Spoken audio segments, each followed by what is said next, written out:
Dans le cadre du projet Enseignement et encadrement à distance, le groupe scolaire Taïba Elite déploie tous ses efforts et met en place tous les moyens nécessaires pour réussir cette nouvelle méthode de travail. Un grand merci donc à toute l'équipe pédagogique, au staff administratif et à nos chers apprenants et leurs parents pour leur compréhension, leur engagement et surtout leur implication.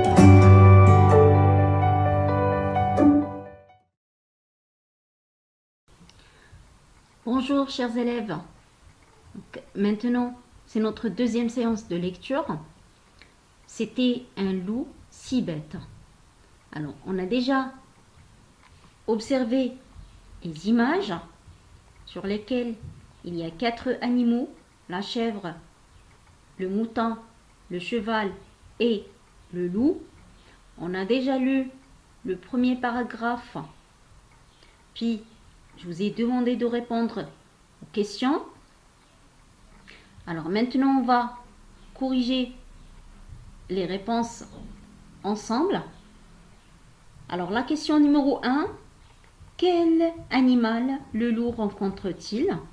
Alors l'animal que le loup a rencontré, c'est la chèvre.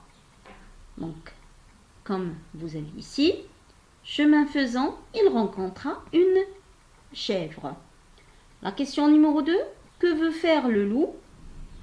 Le loup s'arrêta et lui dit, chèvre, chèvre, je vais te manger. Donc là, le loup veut manger la chèvre.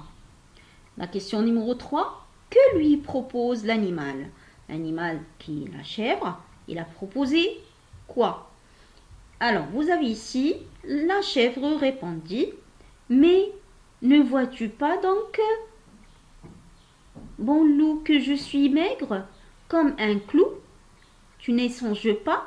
Attends plutôt que je fasse un saut jusqu'à la maison et je te ramènerai un de mes chevreaux. Cela fera bon mieux ton affaire. Donc là, la réponse à cette question, c'est que la chèvre lui a proposé de lui donner un de ses chevreaux.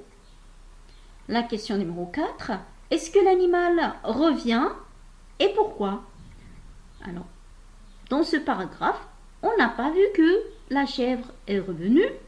Ça veut dire que la chèvre ne revient pas. Pourquoi? Pour que le loup ne la mange pas. Voilà.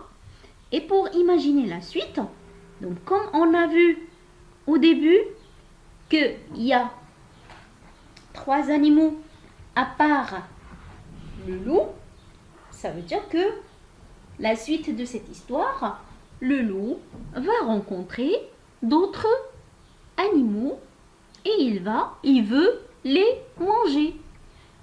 On va voir tout cela en lisant le texte. Donc on écoute tous. C'était un loup si bête. Il avait très faim ce loup et il partit chercher quelque chose à manger. Chemin faisant, il rencontra une chèvre. Le loup s'arrêta et lui dit, chèvre, chèvre, je vais te manger. Et la chèvre répondit, mais ne vois-tu donc pas, bon loup, que je suis maigre comme un clou? Tu n'y songes pas? Attends plutôt que je fasse un saut jusqu'à la maison et je te ramènerai un de mes chevreaux. Cela fera bien mieux ton affaire. Le loup accepta et la chèvre s'enfuit. Il attendit longtemps, puis, perdant patience, il reprit son chemin. Et voilà qu'il rencontra un mouton. Le loup en fut tout content et il lui cria, « Où cours-tu donc, mouton? Arrête-toi, je vais te manger. » Et le mouton répondit, « Ne pourrais-tu choisir quelqu'un d'autre pour ton repas? Ne sais-tu pas que je suis le meilleur danseur du monde? Et serait vraiment dommage que je périsse. » « Tu sais réellement danser? S'étonna le loup. « Comment donc, seigneur loup? Je vais te le prouver à l'instant, répondit le mouton. Et il se mit à tournoyer et à décrire des cercles de plus en plus grand, de plus en plus grand, si bien qu'à la fin, il disparut.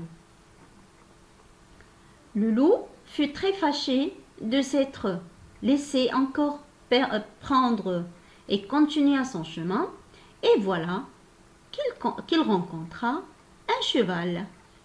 Le loup courut à lui et lui dit: « Cheval, je te mange sur le champ. » Et le cheval répondit: «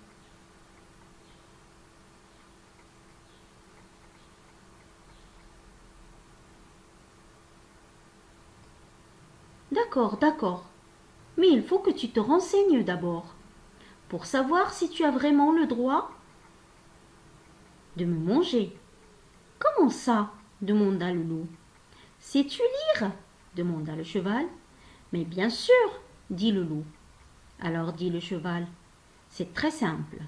Passe derrière moi et tu verras un écriteau sur lequel il est écrit si tu as le droit de me manger ou non. » Le loup passa donc derrière le cheval qui lui décrocha un tel coup de pied sur la tête qu'il en resta étourdi pour le restant de sa vie.